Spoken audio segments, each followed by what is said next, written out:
Just over 21 games left in the regular season, but still some questions remain despite Miami's recent hot streak. Is Nikola Jovic the permanent starter? Is Miami coddling Tyler Herro? And could Bill Simmons be right? Are the Heat just plain lucky? We'll answer that and other 5 burning questions on today's episode of Locked On Heat. You are Locked On Heat, your daily Miami Heat podcast. Part of the Locked On Podcast Network, your team every day.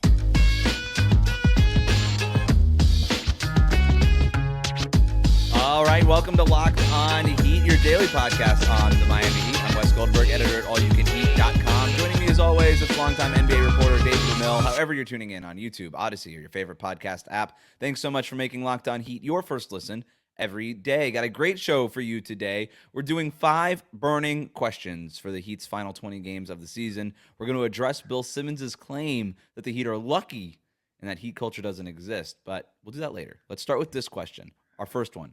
Josh Richardson is expected to miss the rest of the season after undergoing surgery on his dislocated right shoulder on Wednesday. The question, David, is who steps up for Josh Richardson if he does have to miss the rest of the year?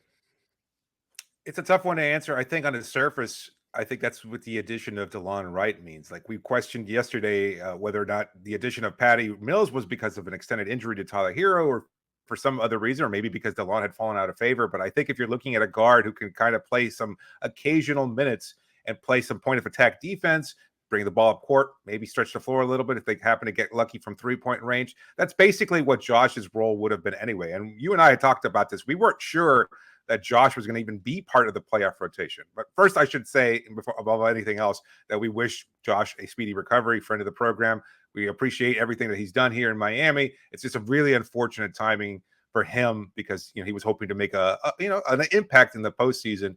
But I don't know how much of an impact he would have been able to make. I don't know that he had a clearly defined role. So I look at it from DeLon Wright as being the obvious choice there. But you have other options in terms of, we've seen Nikola Jovic, we've seen Duncan Robinson step up. We have, Terry Rozier now. You have other scorers, other defenders, other guys that can handle the ball now. You've got Patty Mills, you've got DeLon Wright. There are a lot of options in terms of what it was that Josh was expected to provide. So I don't know that there's going to be an incredible, significant drop-off with the loss of Richardson. The key part there is we didn't know what his role was going to be in the playoffs anyway. And I know we still have a bunch of regular season games to get through, but even with Josh Richardson hurt, DeLon Wright's not getting in the game. With Josh Richardson and Tyler Herro hurt, DeLon Wright's not getting into these games, which I find a little interesting. But Eric Spoelstra has decided right now to go with Rozier, Duncan, Caleb Martin, Jimmy Butler, Jaime, Jovic, some Haywood minutes, Bam Adebayo, and then Orlando Robinson or Thomas Bryant while Kevin Love is out. And then obviously Kevin Love will take over those backup center spots when he's healthy. Tyler Herro and Kevin Love both ruled out for Thursday's game in Dallas, by the way, not traveling with the team. So I'm assuming they're not going to be there for Friday's game in Oklahoma City either. I don't know. I don't know that Josh Richardson was already on the fringe of the playoff rotation. I think we have a few guys cemented in terms of what that playoff rotation was going to be. Terry Rozier, Tyler Herro, if everybody's healthy, Duncan Robinson, Caleb Martin, Jimmy Butler, Jaime, Bam, and probably Kevin Love.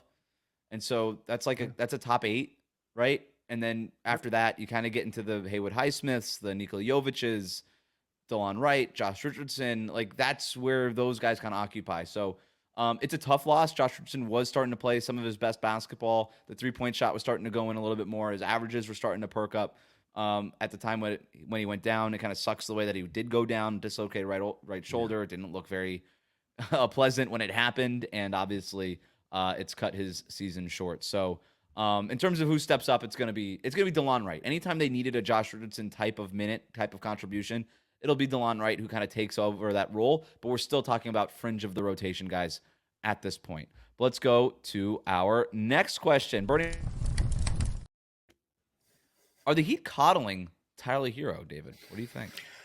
Yeah, I wanted to bring this up because I think a lot of people on social media have been kind of debating this. And it's just, it's an interesting situation because nothing's been finalized yet. But as Tyler continues to miss time and we get this, news that he's going to be out for the 2-game road trip, we see Barry Jackson at the Miami Herald basically saying that Tyler has been cemented as a starter, and that's obviously remain the case. And you and I had debated, maybe it's a better time now with the significant minutes that we've seen with Duncan as a starter and with the lack of chemistry with Tyler as a starter, potentially in his return. Maybe it's time to consider a move to the bench, and that's not necessarily an insult. Well, fans have taken it in an extreme way and saying, you know what, we're winning now with Duncan. Basically, screw Tyler Herro. The Heat shouldn't have to worry about his mental frailty or anything like that. And I find it very strange. And I will say this: I am definitively pro player when it comes to these kinds of things. Like I think fans in general tend to gravitate towards franchises, and they also tend to have these ideas of suck it up, buttercup, and play hard for your team, etc. But these are human beings that we're talking about. We talk about trades as easily as we talk about doing our laundry. And these are not just commodities. These are not just things. These are people with families, connections, and feelings. And so I think it matters. And I know the justification is, well, they get paid a lot of money. Well, it doesn't necessarily guarantee that you can dehumanize somebody just because they make a lot of money. In Tyler's case, again, he is a young player looking to establish himself and create a legacy and create, the kind of player that he wants himself to be. And he wants to be a star level player. And as such, and as you and I have talked about before, he needs to be a starter.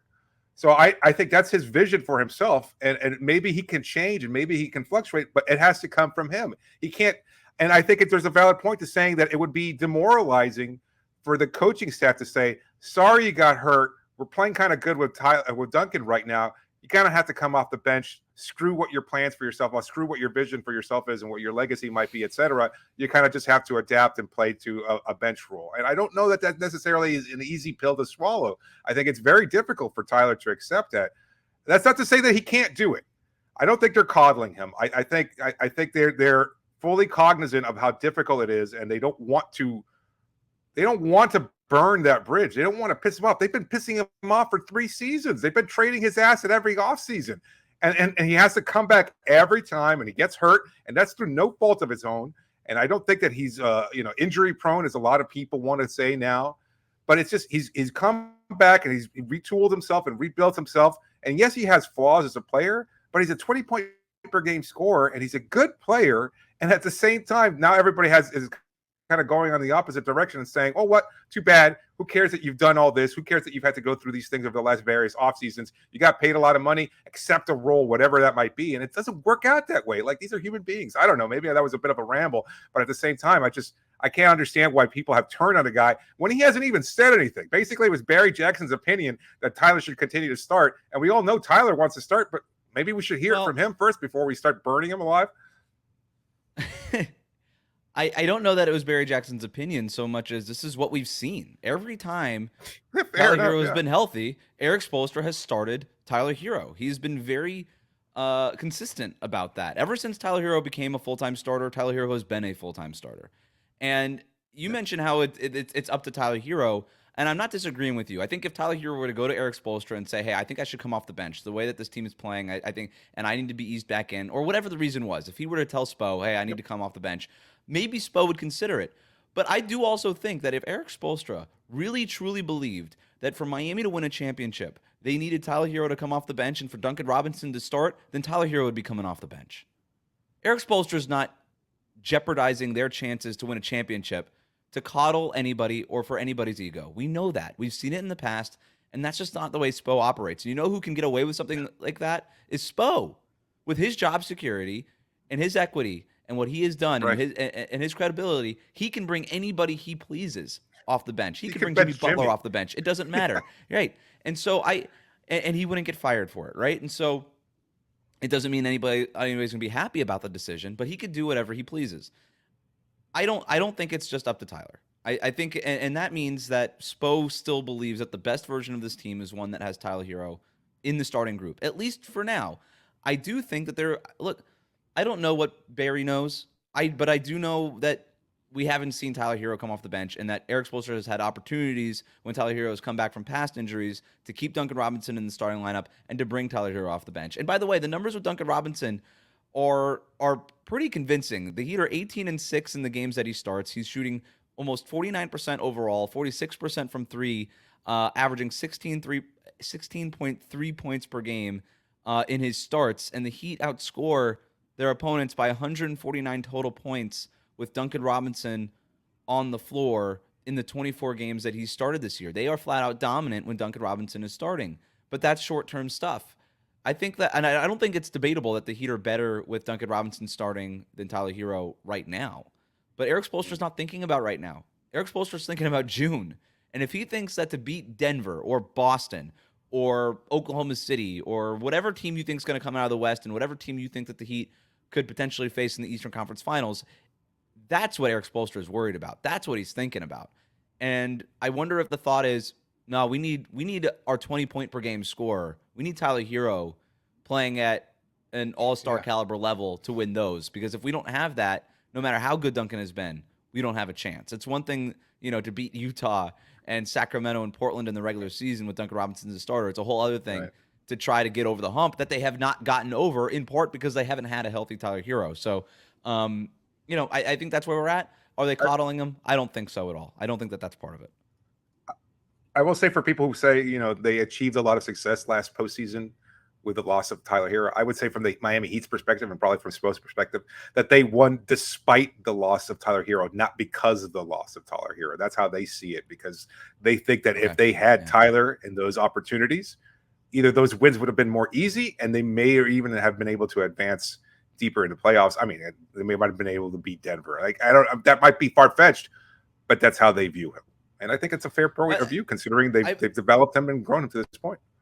And I've already made the point that I think Duncan Robinson should probably continue to start, but it doesn't matter what I think, it doesn't matter what you think, and it doesn't matter what the fans think. It's what Eric Spoelstra thinks. He makes the decision, and I could be swayed either way. And if the outlook is, hey, we're better long term with Tyler Herro as a starter, then that's the decision. Was Bill Simmons actually right in saying that the Heat are lucky? No, he wasn't. We're going to talk about that next on Locked On Heat. Today's episode is brought to you by Nissan Motors. Are you the kind of driver that likes to push things a little further? Ever wonder what adventure could be around the next corner? Well, our friends over at Nissan have a lineup of SUVs with the capabilities to take your adventure to the next level. Let's start off with one of the most popular cars out there, the 2024 Nissan Rogue. If you're driving around South Florida, chances are you've seen a bunch of Rogues out there, and they're for good reason. They are the perfect car for city drives and for great escapes anywhere you want to go. You're here in Miami, you want to go down to the Keys, get yourself a Nissan Rogue. It's a great, convenient, comfortable car to get to where you want to go. You want to go up north, you want to take a little trip to Disney World with the kids, the Nissan Rogue gives you plenty of space for the family in the back and for comfort in the front as well. So make sure that you can try out a Nissan Rogue. The 2024 Rogue is the perfect mid-sized crossover for your next adventure. There's also the 2024 Nissan Pathfinder, a little bit bigger, has room for 8 and an expansive cargo capacity. If you're looking for a little bit more room for lugging things around, 284 horsepower, however, you're not sacrificing any kind of power with that vehicle. It's a little bit bigger, and if that's what you need for your family or for your business, then give the 2024 Nissan Pathfinder a try. And then don't forget about the Nissan Armada. The new 2024 Armada is going to change what you think about full-size SUVs. It's a rugged 4x4 that can seat up to 8 in first-class luxury and style. So take the Nissan Rogue, the Nissan Pathfinder, or the Nissan Armada and go find your next big adventure. Shop NissanUSA.com.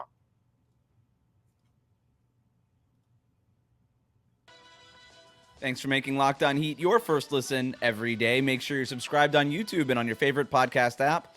Locked On has launched the first ever national sports 24/7 streaming channel on YouTube. Locked On Sports Today is here for you 24/7, covering the top sports stories of the day with the local experts of Locked On.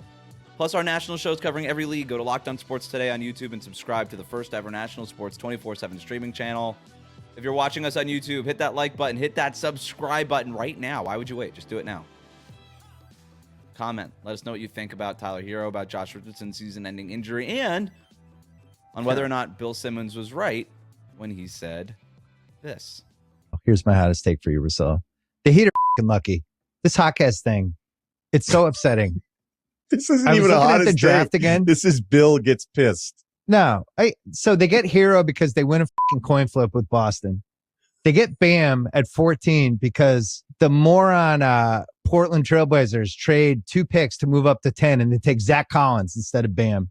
And then Kennard goes to the Pistons 12. Bam falls to 14. They get Rozier for barely anything.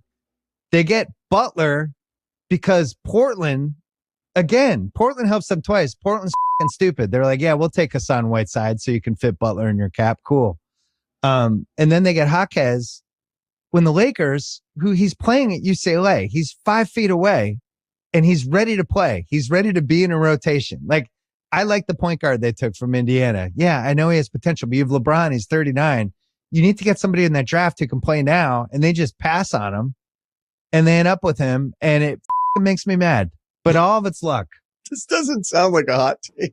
That's luck. Hey, everyone's like heat culture. You know what the heat culture is? Fucking luck. It was a hot take. It was fiery. It was something. That was the other voice. Idiotic is what it was. Solo. I think he's right. I think Bill Simmons is just angry. This obviously got social media stirring. What do you think? Yeah, I think it was plain idiotic. I think it was not a nuanced perspective. I think it was purely from the heart of a Celtics fan that is upset at seeing Miami achieve the success that they have. Like the points that he's made, I mean, we can break it down. Like Jaquez, you wrote about the Lakers not even wanting to look at Jaquez. They had seen him for 4 years. And yes, while they had seen his work ethic and his development and everything else like that, like even on draft night, there were people saying, well, there's limited tools there. He's going to be a fine player. He might not be a star. They were looking to hit on a star. That's what the draft is all about, right? It's a crapshoot, which is why I hate it, but this is why it's successful. This is why Miami's good at it. As far as Bam being drafted at 14, nobody wanted Bam at 14. Miami didn't even want Bam. They had signed Kelly Olynyk. They had Hassan Whiteside. They wanted Donovan Mitchell, who went to pick earlier. That's right. So they kind of fell into Bam. Blame the Cleveland Cavaliers. Maybe, I don't know, that's part of Miami's luck. So I think you put yourself in a situation to capitalize on things. Other teams, other people make mistakes. And if you do things the right way, if you follow a smart process, then you'll wind up getting successful, which is why Miami has been able to win as much as they have. Yes, they have good players, but they've also made smart decisions. They've also created a culture that has been there for 20 plus years. We have Pat Riley. There's a consistency throughout the front office, from the scouting to the secretaries to the PR department. I mean, you walk down that hallway and seeing pictures of people that you and I work with. They're sitting there taking pictures next to Shaquille O'Neal 18 years ago during the championship celebration. Like, these are still the same PR people that we talk to. There are franchises that we've dealt with that go through PR people every other year. When a new coach or a new GM takes over, they just kind of say, you know what, let's just change everything. Sure. Guess what? Pat Riley's still there in the Heat organization. a lot of consistency and a lot of similar ways of thinking, and that's what they do. Look, I'm not going to debate this. I'm not. What am I supposed to? A Celtics fan gets mad and starts talking about how he doesn't like heat culture. Like, am I supposed to be surprised by this? I heard this. I listened to the Bill Simmons podcast, man. I find it entertaining. I heard this and I'm like, okay, that's fine. Think what you want. I don't know why Heat fans are acting shocked, and you could disagree. I disagree. Obviously, I wrote a whole thing about heat culture for Bill Simmons' website a year ago. All right. Like, it's on his site that people on the record talking about what heat culture actually means, and nobody said the word luck. So I'm fine with it. I don't care. I just don't know why I'd be surprised by this. And if I'm not surprised, then why should I react strongly? That said, it's disrespectful. Here's who is lucky: the Boston Celtics. How about this? Let's flip the coin. The Boston Celtics are lucky. Let's go through the resume here. The Boston Celtics are so lucky right now to have the best team on paper in the NBA right now, to have this net rating, this unbelievable team that everybody's talking about. Hey, are they the next dynasty? Are they the next Golden State Warriors? Nobody could beat this team. They're a juggernaut. It's a foregone conclusion that they're going to make it out of the East and be playing whoever they play in the NBA Finals. This is the year they finally get over the hump. You know who's lucky? That team that everybody's talking about. That's the team that's lucky. You want to know why? Let's go back. The Brooklyn Nets traded 1 million first-round picks to Boston for a washed-up Kevin Garnett and Paul Pierce. What did you get from that if you're the Celtics? You got the pick that got you Jason Tatum. You got the pick that got you Jaylen Brown, who are the two cornerstones of this whole build around you. And it didn't just start there. You've got Philadelphia stupidly trading up from number 3 to number 1 to go get Markelle Fultz. And you had Jason Tatum land in your lap when you're the Boston Celtics there at number 3. Do I actually think that that's like just good skill work by the front office? Yes. But if we're just counting that as luck now, apparently, then that's lucky. Milwaukee, let's talk about them. Or Portland. Let's talk about Portland. Yeah, They screw he up talks about Portland this helping Damian Lillard Miami. trade. Yeah, Portland helping Miami. Portland helped the Celtics more than they've ever helped Miami. So what? Portland took Hassan Whiteside's contract. They actually thought Hassan Whiteside would be helpful. They wanted a rim-protecting, rim-running center, and they traded Myers Leonard's contract for Hassan Whiteside. They didn't just trade for Whiteside to clear Miami's cap space. They thought it would be a helpful thing for them with a team with Damian Lillard. But then they go ahead a few years after that and trade Damian Lillard not to Miami, but in spite of Miami, trade him to the Milwaukee Bucks. And Milwaukee screws up, and instead of making it a 3-team deal to ensure that they move Drew Holiday to another team that wants him, because Portland didn't want him. Portland was going to flip them. They knew that. Instead of making it a 3-team trade to send Drew Holiday to the Western Conference somewhere where he wouldn't be a problem, they don't do that because they're so excited, so giddy to get their hands on Damian Lillard and get Giannis to sign that another extension that they overlook it. And what happens? The Celtics end up trading for Drew Holiday, and now all of a sudden they're the juggernaut that they are. So you want to talk about Portland helping anybody? Portland helped Boston more than they've ever helped the Miami Heat. You get that. You got the Spurs trading Derek White to them just because they were worried about cap space for a couple of first-round picks. You got the Wizards waiting for their rebuild 2 years too late, and when they finally decide to do it, they trade Kristaps Porzingis to Boston. Are you kidding me? Like, there are so many instances where if you want to talk about luck, that's luck. But here's where I will also push back on this, David. Every team that wins a championship is a little bit lucky. Like, who cares? Like, the Golden State Warriors were lucky that they got a cap spike in 2016 that got them Kevin Durant. No. Not You know what? Celtics. The Celtics have been luckier. They say themselves, right? The luck of the leprechaun. They've been luckier than any franchise in goddamn NBA history. They're lucky that in 2008, former Celtic GM Kevin McHale said, "Yeah, I'm on my way out anyway. I'm a lame duck president. I don't give a damn, and I'll trade Kevin Garnett, one of the best players of his generation, for Al Jefferson. Who was too slow even at that point in his career. He was only 25 and he was still too slow. They traded a future Hall of Famer for Al Jefferson. And we love Al Jefferson in these here parts, but that wasn't the player that they thought he was going to be. So they gifted the Celtics then too, and they got him their last championship in the last 30 years or so.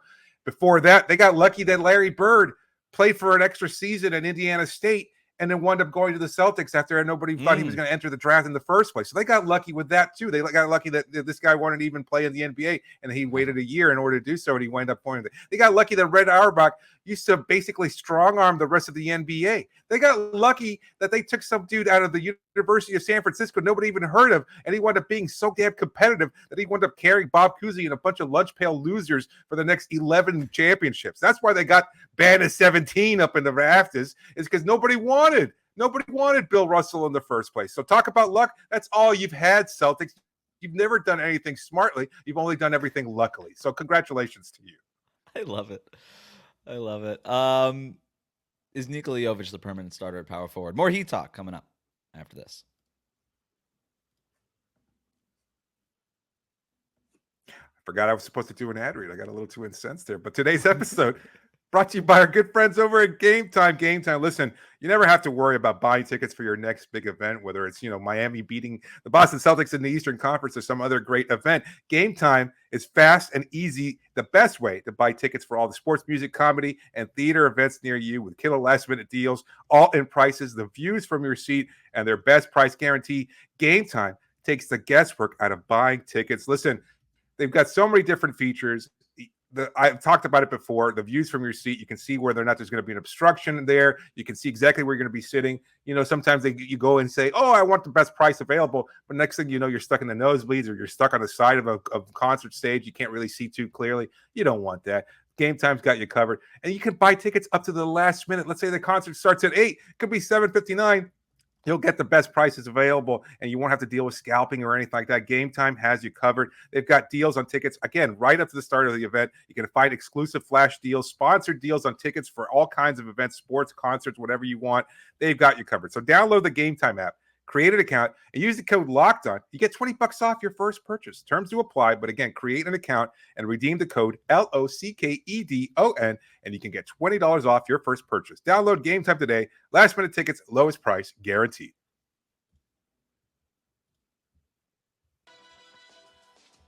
Thanks for making Locked On Heat your first listen every day. Make sure you're subscribed on YouTube and on your favorite podcast app. Time to continue on with our 5 burning questions. Question number 4. Should Nikola Jovic remain the permanent starter at power forward, David? Oh man, with every game, we talked about this after his recent ejection. He's shown a lot of fire of late. I think you kind of have to lean into it. Like you have to. We've made the argument before. Erik Spoelstra's only concern is winning.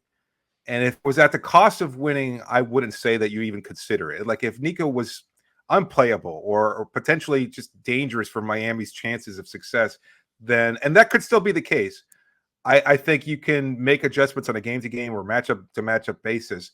But I think you have to lean into it the way that they have. It's not just a matter of injury. I think Nico is part of your future.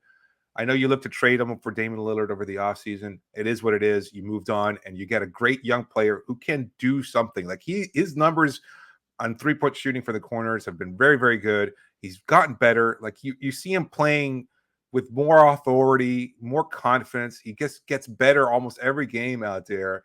And I think if you're looking to not just capitalize on this window now, but also build for your future, lean into it as much as possible. If not for Jimmy Butler being Jimmy Butler, we'd probably see Jaime as an obvious starter, right? Because he's so duplicative of what Jimmy can do.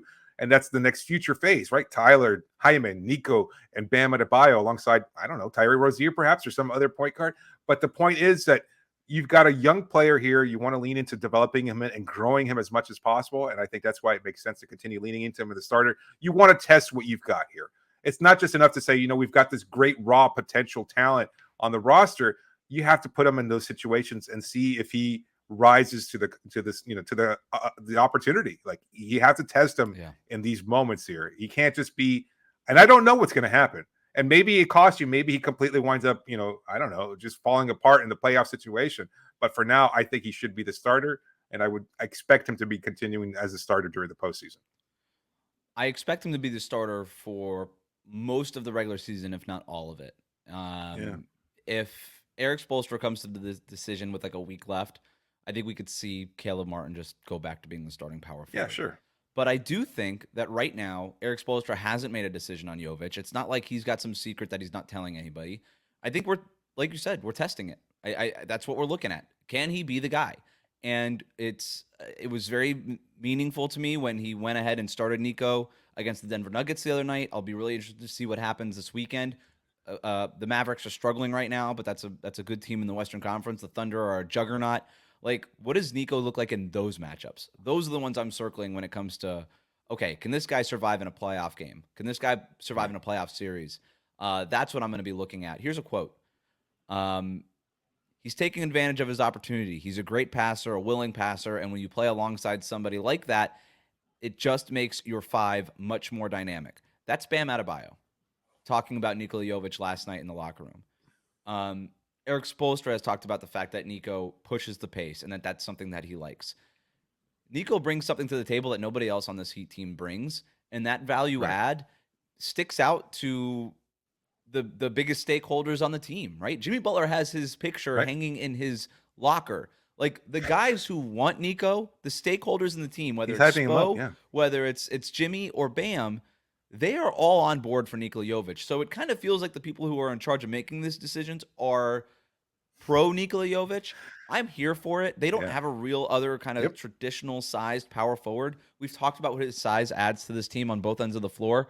I'm at the point now, again, I don't think a decision has been made, but if I were to guess, I do think that this is the way the Heat go because they're going to need size, especially when you look at who's coming up, right? If you're going to have to go through Milwaukee, Boston, if you're in the finals against Denver again, you need size. You need it. And you need not just Nico and Bam, but you also need Kevin Love to be fresh. And for him to be fresh, he has to come off the bench. He can't start the way that he did for parts of last year.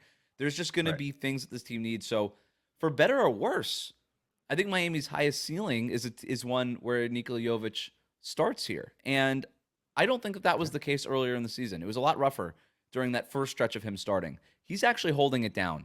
I thought he's improved a lot lately, and that's been noticeable too. So is Nikola Jovic the permanent starter? We don't know. I guess we'll find out quickly. David, our 5th question. What seed will the Heat end up with by the end of the regular season? What do you think? I think, the changes so much every day. If I had to guess, I think they wind up as the 5th seed. It's not that I doubt that. I just think with the mounting injuries and the loss of Tyler and Kevin Love, like these next 2 games were going to be such a huge factor. I think you're seeing the flip side of that in New York. Cleveland, I think, can be gotten to. Philadelphia is certainly dropping. Orlando is going to be dropping too. If I had to guess, I think Miami winds up as a 5th seed in the Eastern Conference, and that's fine. As we've said before, Okay. home court advantage doesn't matter as much to them. They're going to go into New York. They're going to go into Cleveland. They're going to go into wherever. They're going to do the job that they were expected to do without having those first 2 games in the Kaseya Center. You said Orlando's dropping, man. They've won 8 of their last 10. They've won 4 in a row. They just keep winning. Somehow the Magic just keep winning games. I don't know what's going on with them. They'll drop. Everybody keeps expecting them to. They haven't done it yet. They are right now a half game behind Orlando and the New York Knicks, who are tied in record at 36-26. Miami is 35-26 with the 6th seed. I expect them to be out of the play-in tournament. I do think that they'll end up somewhere between the 4 and the 5 seed. That's where I expect them to be. I think I'm with you. I think I'd get them at the 4 seed. I don't think that the Cavs are catchable at number 3. They're 5 games up for the 3 seed. I just think that that's too much ground to gain right now with 20 games left. But Philadelphia right now has dropped all the way to 7. They have the same record as Miami. Miami has a tiebreaker over them. So, but I do expect them to be out of the play-in tournament, and I would guess they're probably playing somewhere in the 4-5 matchup. According to Basketball Reference's playoff probabilities report, the Heat have a 55% chance of being a top 6 seed, and their highest chance is of being the 6th seed at 20.7%. They have a 16.5% of being the 5th seed and a 13.9% chance of being the number 4 seed. So take that for whatever it's worth. It's just one playoff probability formula, but that's what that is. Matrix. All right. Something like that. Thanks for making Locked On Heat your first listen every day. Hit that subscribe button on YouTube and follow us on your podcast app.